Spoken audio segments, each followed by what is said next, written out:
All right. I'll go. All right. Hello, everybody. It's the Meista from Brews and Tunes. Cheers. I am very, very excited. And if I may use an English term, I'm absolutely chuffed. Is that the correct Chuffed, terminology? yeah. I am absolutely chuffed today. I am chatting with the one and only Jackie Jax Chambers of Girl School fame. Thank you so much for chatting with me today, Jax. No worries. Cheers to you too. Got my brew. All right. Excellent. All right. Well, Jax, Not Jack Daniels today. First off, I wanted to, and we were chatting about this prior to starting the interview, is so Girl School just recently played a pretty fantastic show, a couple shows with the Mighty Saxon. Absolutely. As well as in you your got the Saxon shirt on, I've got the Girl School one. Nice. And you had said that this had been postponed multiple times, and big shows, rather, a couple shows. And how did that all come about? What and who were the, I mentioned Saxon, but there was also some other major players. Yeah, as well. Well, we've played with Saxon over the years. We've played with them hundreds of times. I can't even count. I mean, I've been in the band 23 years. I've played with them so many times I can't count. All right. But it's always that little circle. It's like Girls School, Saxon, Motorhead. That was always like the ultimate tour when they did the 30th shows, the 40th shows, all those kind of tours. So we kind of continue to play with Saxon quite a lot. We're good friends, and it's kind of in the same genre, same record label, etc. So this time it was booked for a little tour. I think 3 or 4 big dates in UK, and it was 2019, so pre-COVID, and of course Biff got ill. So that was postponed then. And then, of course, COVID came and hit. So it got postponed again. And then all the gigs got moved again. So this was the 4th time lucky. Nice. And we got to play Manchester Apollo and Hammersmith Odeon. Apollo, but we call it Odeon because it's all going to be Odeon to us. Right. And it was like, it was just brilliant because there was Diamond Head on first. Then there was Girl School. Then there was Uriah Heep. And then Saxon. It was a brilliant 2 nights. Really was good fun. That's and capacity audiences, because we've been starved of live music. Right. For so long. And people have been doing gigs over here with like a table system or mask systems and a yard apart. So this one were like normal. You didn't have to wear a mask because that's all been lifted in Britain now, all the restrictions there. So there were no masks. It was absolutely sold out. They want a seat. And they were there for all 4 bands. Like usually when the first band goes on at 6 o'clock, it was really quite early.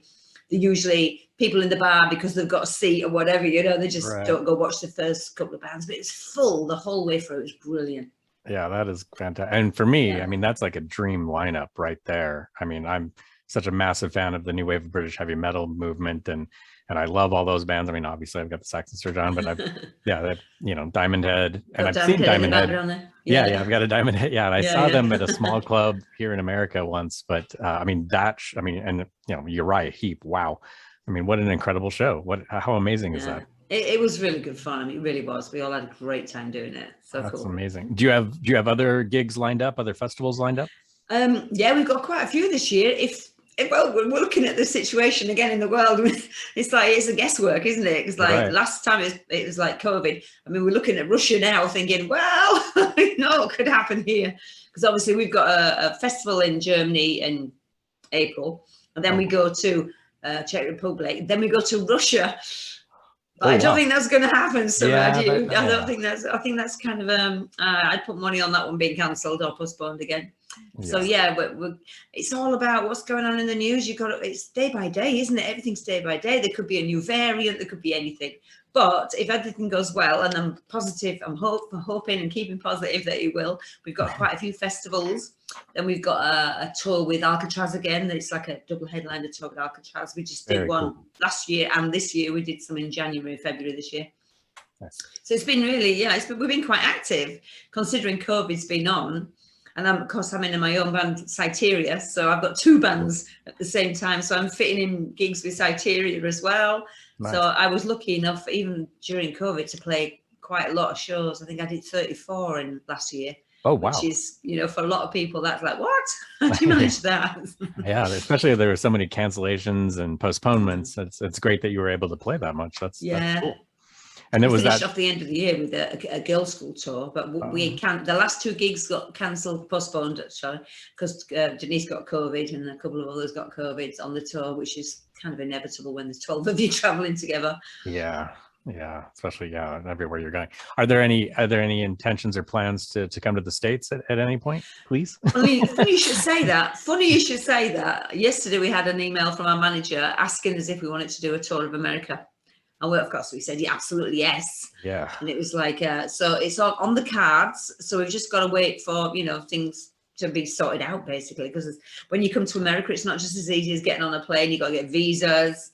Right. It's got to be right, because it's such an expensive thing is touring when you're playing a country like America, because everything's so far away. The last time we did it was, I think it's 2015, when it was Girlschool, then Crucify Barbara were playing with us. So it was a really hard slog, because all the drives were like 9 hours, and it's when you're going on at 11 o'clock at night and you're coming off stage at 12:30 and you don't get to bed till about 2 or 3, and then you have to get up the next morning at 8 and travel 9 hours. That really is hard work. So that's a grind, that's for sure. It was hard. Yeah. With this tour in America, and maybe it's too early, would Girlschool be the headliner? We don't know that yet. I mean, literally, I'm talking yesterday. I mean, this is like nobody else knows this on the planet apart from us four and you now. Okay, cool. So it's just right now it's talks with the record company. Asked us if we're interested, because they've had interested parties, people asking if we could come back out. So I would hope there'd be us. Well, there'd be somebody else and another named band, I would have thought, because it's hard to, packages as the way to go these days. I think it's like Motorhead, everybody, you're putting packages together, so it makes it more, because there's so many festivals. People tend to go to festivals because they can pay one lump sum money and see lots of bands. So why pay £30 for a band when you don't know the support if you want to go see, 100 bands for £50? Right, yeah. So doing package deals kind of seems like the way to go, really, I think. Yeah, and that's what we're seeing a lot here in the States too right now. There's a lot of the tours. I mean, you're seeing, 3 to 4 bands touring together, which is great. It's, especially, as you mentioned before, we're all kind of starving for live music, and it's great to have all these shows, but it's doing some damage on my pocketbook, that's for sure. But at least then it's like, you got 4 back, like the Uriah Heep and Girlschool and Diamond Head and Saxon, the 4 together. Wow. I mean, even if you don't like 2 of the bands, you're probably going to like 2 of the other bands, aren't you? It's still good money. I mean, it's still a good price. I think it was only like £30 for tickets or something. Oh, wow. That's a fantastic really good for Britain. That's really, really, really good. That's really good. Yeah. Wow, that's incredible. Yeah, sign me up. I would have been all over that show. That's very cool. So I was curious, it's been a while since Girlschool released an album. I believe Guilty of Sin was the last. Guilty as Charged. And that was 2015. So it's been quite a few years. Yeah. Is there anything in the works? Any writing going on? Funny you should say that. Oh, great. We've been sort of writing during lockdown. It's like one of those things. If you get a date to go in the studio, you crack on. You get on with it. So we are actually going in the studio this year. We are writing as we speak. I mean, I've been up in the studio today. I say studio, my bedroom, just messing about, playing guitar riffs and writing things. So we are going to be recording a new album this year. Excellent. That's fantastic news. Absolutely, definitely. And it should be released. I'd say, I don't know this for sure, but the record company's plans, but I would think it makes sense to release it beginning next year, because it'll be 45 years for Girlschool. Wow. So I would personally say we'd release it early next year, so that it's 45 years anniversary record, rather than just release it at the end of this year for no reason. That makes that. I mean, as much as I want it now, that would be great. And that makes a lot of sense. I think we're not in the studio till August, though. We can't even get in the studio. It's like ridiculous. It's like everybody's booking studio time. I think because of the COVID thing, it's like the people are just trying to get recordings out there just because they can't play gigs. And it's like where we like to record in Sonic One in Wales. It's just booked right till August. Wow. Amazing, isn't it? Yeah. So in terms of writing the new album and the past albums, since you've been in the band, I was curious as far as the writing goes, is it a collaborative effort? Is it, one person, or is it, somebody coming up with riffs and then you get together in the studio, or kind of how do you guys work? And I know things are probably different right now. But... Yeah, it can be sort of different in each song. I mean, sometimes, I would call myself more of a songwriter than a musician anyway, because that's all I ever wanted to be, is a songwriter. I don't know how I came to play guitar. Oh, really? just default that one. But it's like, for the last few albums I've been, the last 23 years worth, it's like I've written the riffs and some music, put the drums and bass, basic stuff down as a song, and given it to Kim and Enid in the past to write some lyrics to. And that's kind of worked like that, because it's like we bounced off each other that way. So I've sent them a CD. We're really old school. We don't do like Zoom and things like that. Anything technical. It's like put it on a tape or a CD and send it to them physically. And then they put like the music, lyrics to it and everything. When we get in the studio, it just kind of develops a little bit. Sometimes I've got the whole song. Sometimes Enid's had a full song. Sometimes Kim's had a full song that's just been ready to go. So it kind of works a little bit differently every time. I mean, this particular time, because like Trace is in Spain, I live in Leeds, and then Kim and Denise are sort of a lot more south, they're sort of on the coast. So me and Kim are planning to do a Zoom session, but I've written like loads of different riffs and music, and we'll just get on Zoom and try and just jam something out, really, just get the songs finished, and then get in the studio and change it all. Right. Yeah, that's really cool. I mean, it's great to hear that it's a very collaborative effort. I mean, it sounds yeah, I mean, and it sounds like it's very organic as well. I mean, in terms of how you play. We don't really plan that. I mean, Girlschool sounds like Girlschool. It's never going to sound any different, because we don't like use guitar effects. We're not like an effects band, we've not got like, all we do is go straight through an amp, a Marshall or a Black Star amp. We go straight through it, and that's our sound. So no matter what we play, it's us playing. We're not going to try and sound like this band or like that band, or try and jump on the bandwagon of what's going on, because it's just not real. And I think people see through that. If you're not being yourself, if you're not being true to yourself, I think people really do see through that. Yeah, I mean, and that's the thing I've always loved about it. I mean, it's it's pure rock and roll. That's what I've always loved about Girlschool. It's just a straightforward rockin' band, and always has. Just a bit of fun. We like fun, sometimes the lyrics are slightly serious, sometimes not, but when we play live, we just like a party band, really. Things go wrong on stage, we're not perfect, we don't rehearse really. Oh, really? It's just like, because we don't live near each other. And I think we were joking about this not long ago. I said, I've been in the band 23 years, and in my diaries, I can only find 20 rehearsals. Wow, that's amazing. Because obviously when you're playing together all the time, it's like, you turn up the gig and we do sort of the same songs, because everybody wants to hear Emergency and Demolition and Hit and Run and, the usual songs. So when you've done them, like Kim and Denise have done them for 43 years. Yeah, wow. So to rehearse Emergency would sound ridiculous. Like, oh, come on. Yeah. So we love to do new stuff. I mean, when we do something new, we sort of get a rehearsal just before a tour. We'll just have a few hours bash around if we're doing something new in the set. Or sometimes we've just done it at sound check of the gig. Oh, really? Wow, that's cool. Yeah.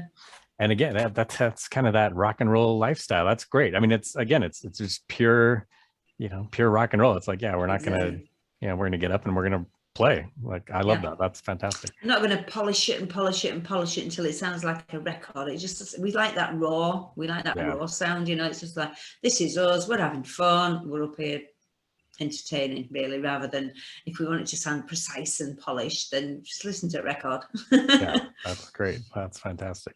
So you mentioned that you joined Girlschool 23 years ago, and I read this, and I was curious about this. I'd read that you had been approached, I believe, in 1995 to join the band, and you turned it down. So I was curious about why did you turn it down? Well, I didn't call myself a guitar player. It's like, I was a songwriter, really. I liked writing songs. I had a couple of publishing things, and I was writing songs. I was playing in bands with my ex-husband, who used to be in Diamond Head, by the way. And of course, we were like, just playing for fun, really. And I'd been in a couple of signed bands that nobody really heard of, but it was just more of the songwriting, and they were really kind of punk bands. So I was just playing bar chords. I never played a lead guitar solo in my life. So when I met Kim, she actually, I put an advert in Melody Maker, which is like a music magazine. And she answered it because she was doing a side project. She wanted to do a side project besides Girlschool. She was in a cover band as well, just for, a little bit of fun as well. So we just met up because we got on so well on the phone, and we lived literally in London, 2 tube stops away from each other, Clapham and Tooting, it's like so close.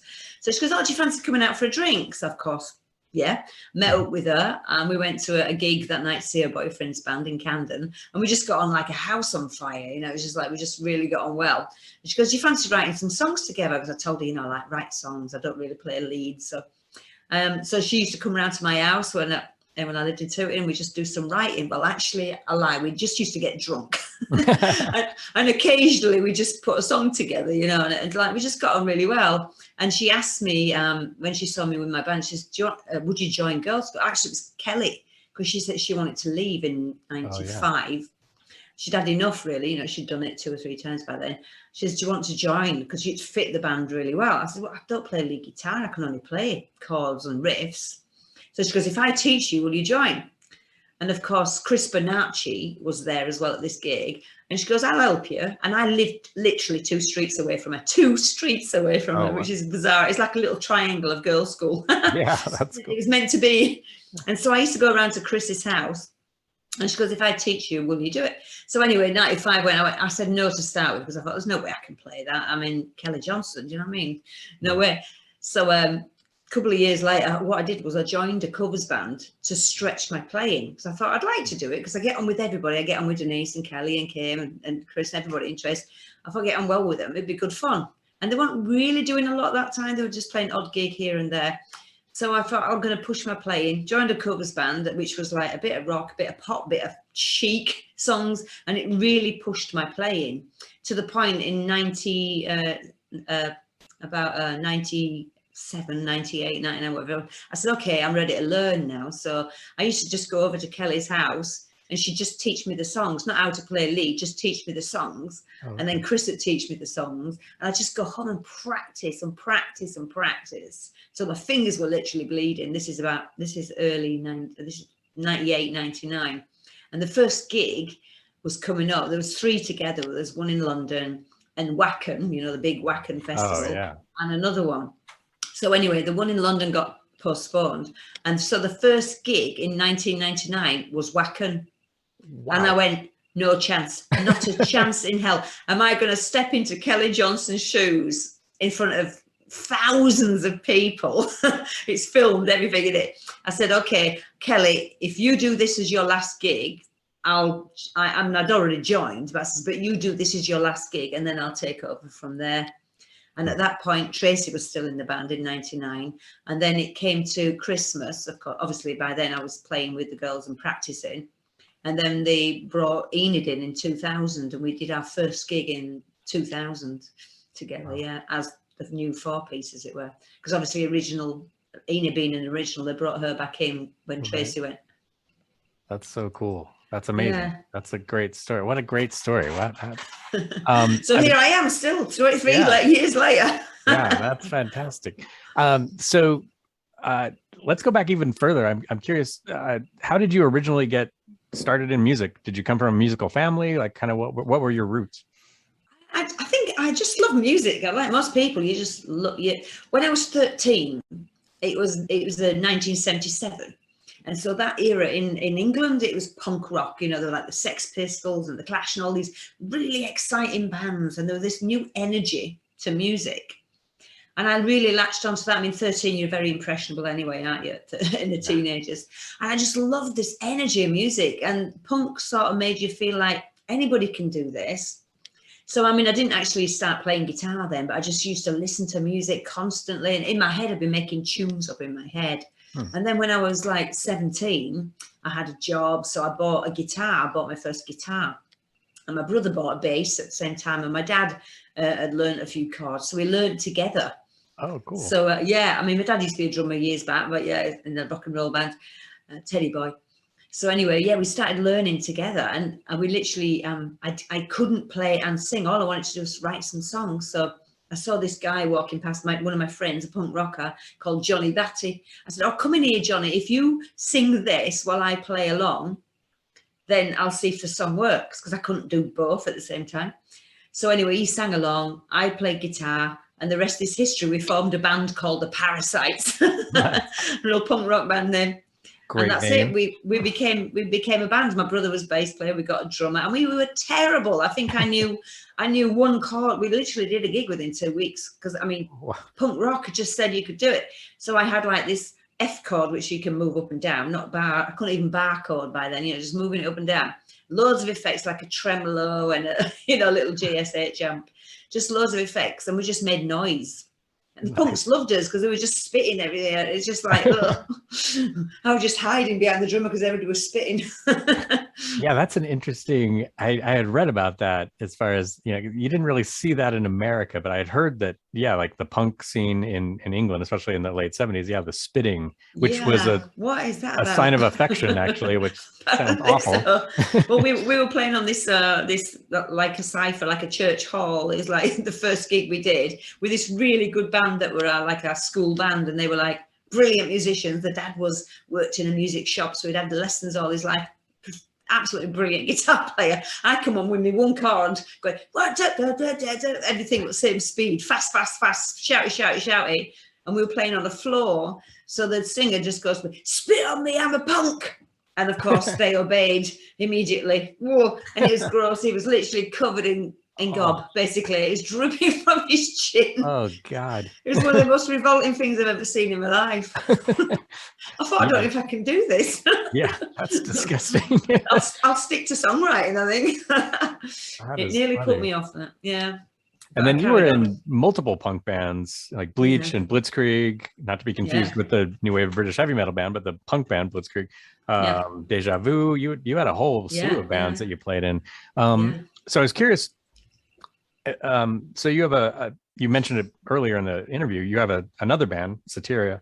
Kind of, how did that come about? And that does have some more kind of punk elements, kind of pop punk. Girlschool does too, but.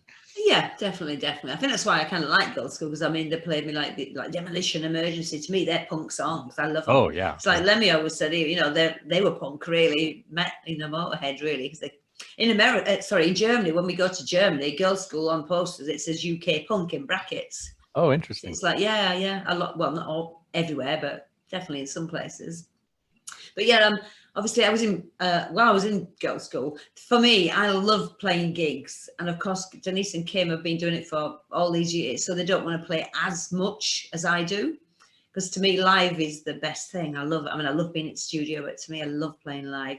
So when Blitzkrieg saw me playing once, they just said, do you want to? I actually got asked to play play lead on a song. And we got on so well, and I really enjoyed it. So I ended up rehearsing and jamming with them and joining the band, just as as an aside. He never really clashed with any Girlschool things, because they only did a few gigs here and there, and up north where I live. So then, when that sort of came to a head, I really wanted to play more. I wanted to do some more sort of punky sort of things. So I put Syteria together around. It was just the end of 2015. And it was supposed to be started then, but of course we ended up going on tour with Motorhead and everything.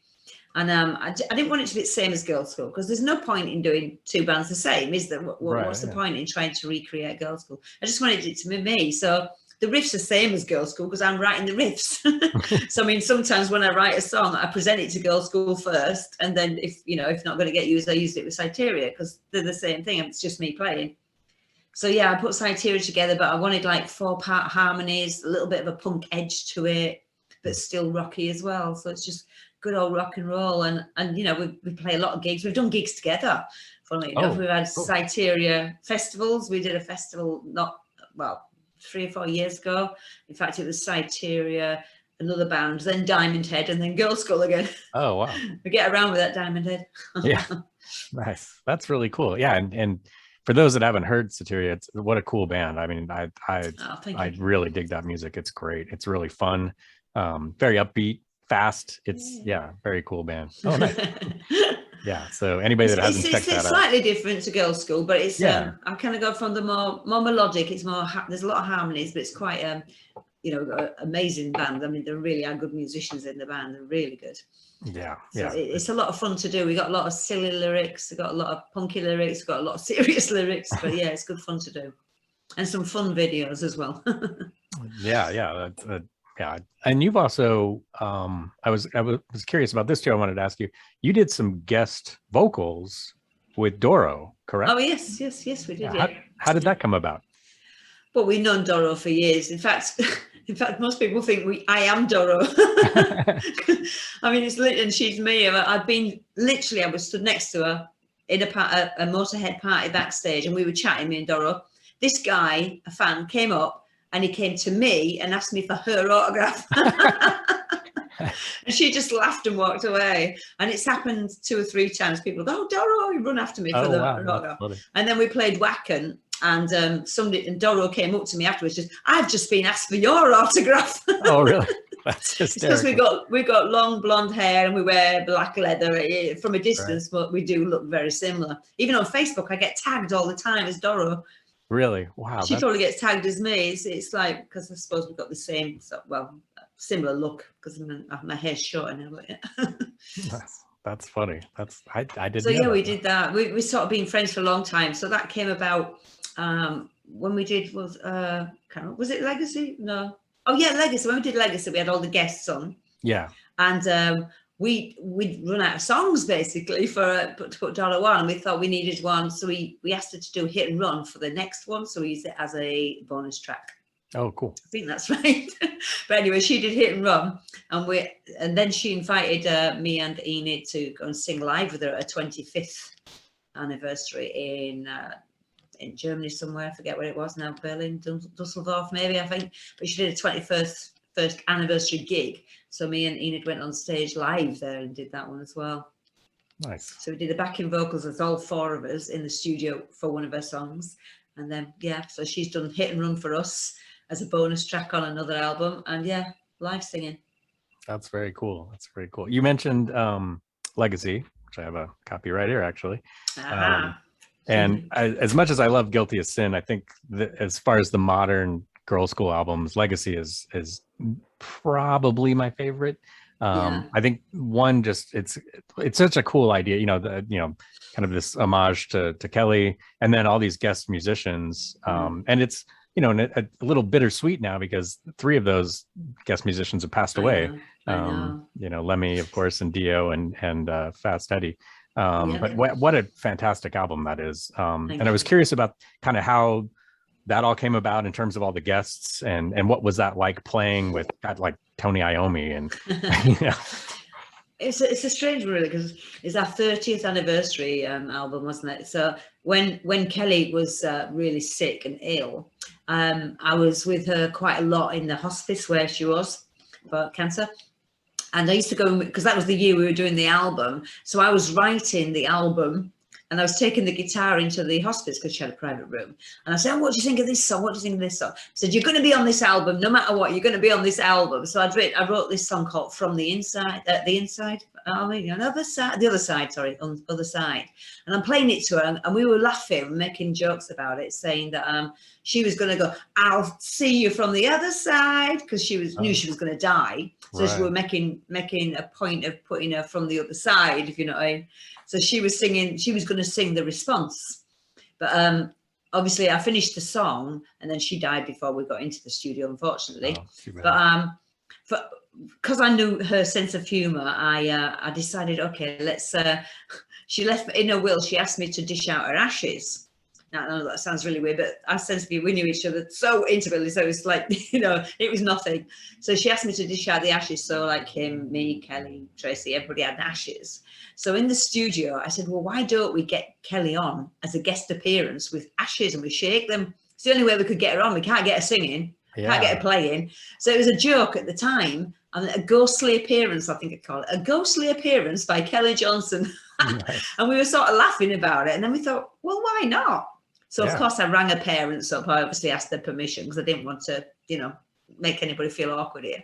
And then his dad said, yeah, she'd love that. So we actually got Kelly on doing from the what was the first song? We shook her ashes in the middle. So we got great. Kelly on there. And of course we thought because it being the 30th, we'd better make it special as well. I wrote a song called Legend, obviously just about Kelly.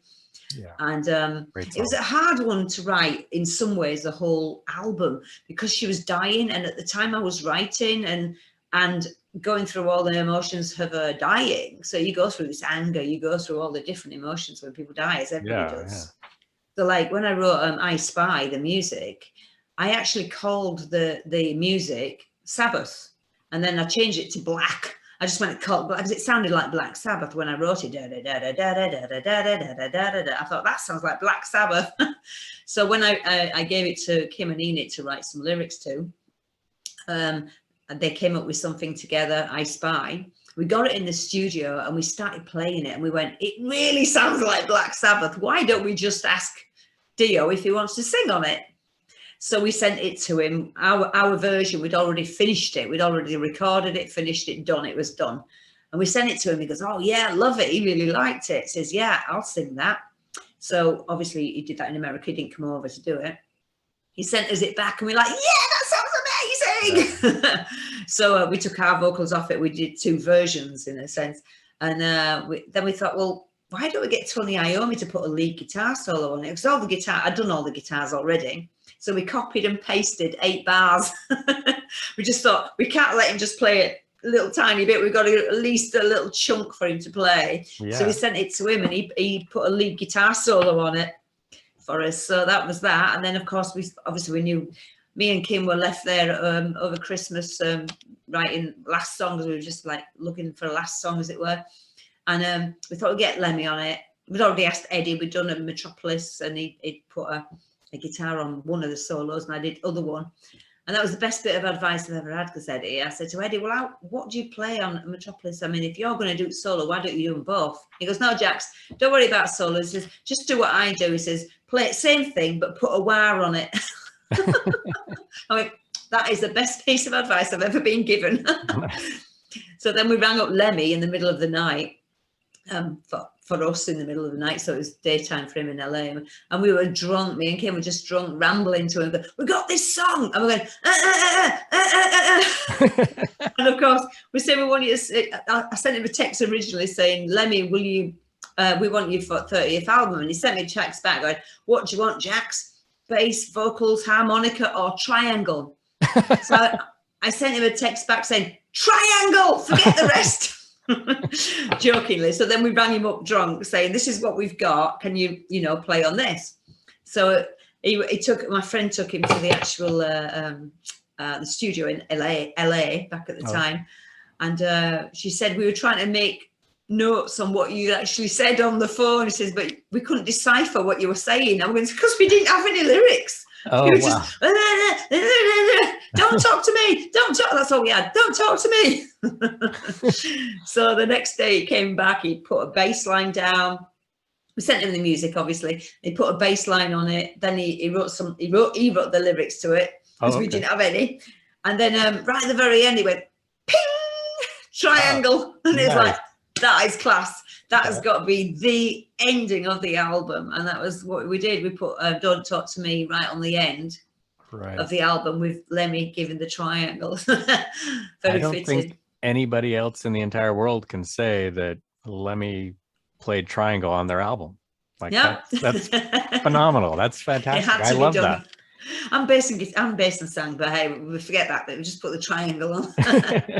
That is great. I love that. He had a great sense of humor. He had a great sense of humor, so we knew he'd do it. Yeah. Wow. Yeah. What a loss to the world when he passed. Well, and all the people we've mentioned, Kelly, of course. Yeah. And Dio, and I think Dio got sick not too long after. Yeah. It was quite a year, that wasn't it? Yeah, it was like that year we were on tour with Motorhead and Saxon again, when we were doing that tour when Lemmy died, because just before we went on tour, Filthy died. Oh, that's right. Then we were on tour. In the middle of the tour, Phil Campbell got really sick. We thought he was going to die because he was really sick. And then at the end of the first half of the tour, we went home for Christmas, and then of course Lemmy passed. Yeah. So we never did the last half of their 40th anniversary tour. Yeah, I saw that tour here in Salt Lake City, Utah, and so it was Sam's Girls' School with Saxon and Motorhead, and Lemmy was not doing. He only played they played 5 songs. He couldn't get through, and part of it because I think with the altitude here, I think he got altitude sickness because he was having trouble breathing. But I remember Biff, because I was up front, so I could kind of hear what was going on, and Biff had said, well, what if I sing? I'm like, oh, that would be amazing. But then they decided not to do it. But like, that would have been pretty cool. So yeah, it would have been cool. Yeah. Yeah, that would have been. Well, you could see obviously in the last shows. I think like Sweden, you could see, you could hear, you could hardly, because we were at the side of the stage. We got the monitor mix, and usually in the monitors it's really loud, it's booming out. You can hear his voice really loud, but he could barely sing because he was in pain, obviously. But it's kind of it was kind of on the cards, we thought at the time. Yeah, it was. Yeah, when I saw him live, I thought this is bad, and then it was. Yeah, I think 2 months later he passed away. So anyway, but the cool thing is that legacy, of course, will live on, and it's great that that he's on the album as well as Dio, and the fact that, I mean, I love the fact that Kelly is actually kind of physically on the album. That is cool. That's a beautiful story. That's such a cool. I mean, this album is going to mean even more to me now. There's with the backstories. It's because that's one thing I've always liked to, especially talk to musicians about, because there's albums that you hold dear, but you don't know the stories behind the albums, and it's always fascinating to find out kind of how things came to be. It always kind of blows my mind when it's this some amazing riff. Like I Spy, like such a cool riff. And then you find out like, oh yeah, I was just kind of messing around and that came out, it's like, really? Like, just seems, and not being a musician myself and not knowing how to write music, it always kind of blows my mind when it's just, sometimes just luck that, somebody just goofing around and just riffing around. You find a note and go, wow. It's like that in particular riff. It's actually, when I sent it to Kim and Enid, Kim liked that riff, but Enid didn't like it. She wanted that bit out. It's like, so it's different to different people, is what I'm trying to say. It's like one person loves it, the next person doesn't, or some people can't hear it in the context of a song, whereas some people think that's the best part of the song. So it's all relative, isn't it? You kind of, everybody likes different bits. Sometimes we just string things together and they just work. You think they won't work because it's not possible, but then when you hear it in a studio, somebody else's vision of that song, or an engineer's vision of that song. Because I think Tim, when we did that song, our engineer Tim Hamill, I'd had the drums at double speed. It's like real fast. He goes, no, do it half time. I like and when he did that, yes, that's much better. So you hear things differently. It's just very, very interesting how things come about. Even the vocal, like Enid basically sang my guitar part, but then she said she wanted a third, that harmony thing above. So when we put that in, it sounded really good, and everything just builds. Little songs come about when things build up with other people's input. We get everybody's pool of influences in a song, you get better songs, I think. Yeah, I agree. That's great. As far as your writing music and guitar work, who were kind of your big influences? Who were the people, and it may be synonymous, as far as writing and playing, but or maybe not. Well, I grew up with, like I said, punk, but I like the bands like Skids and the Ruts and all those sort of bands, like the more musical punk stuff rather than the thrash stuff. But I grew up on Alice Cooper. Oh, okay. Always been a mad Alice Cooper fan. I think I had an older boyfriend when I was younger, and he had the Alice Cooper collection. So when I was like 15, I was listening to lots of Alice Cooper. And of course, I kept the albums when we split up. Not stupid. So I loved Alice Cooper from school days, and I've just stuck with Alice Cooper forever. But I like to listen to bands like The Cult. The Cult? Oh yeah, great band. I love The Cult. I mean, I love Billy Duffy's guitar work because it's melodic and it's interesting. And Brian May, another favorite. I mean, Queen. Who can beat Queen, really? I mean, they write brilliant songs. They sing them brilliantly. They play them brilliantly. Everything's melodic, isn't it? It's just brilliant, and it's rocky, and it's it's great. So Queen, Alice Cooper, The Cult, and bands like the Skids and the Ruts and things like that. I love them all.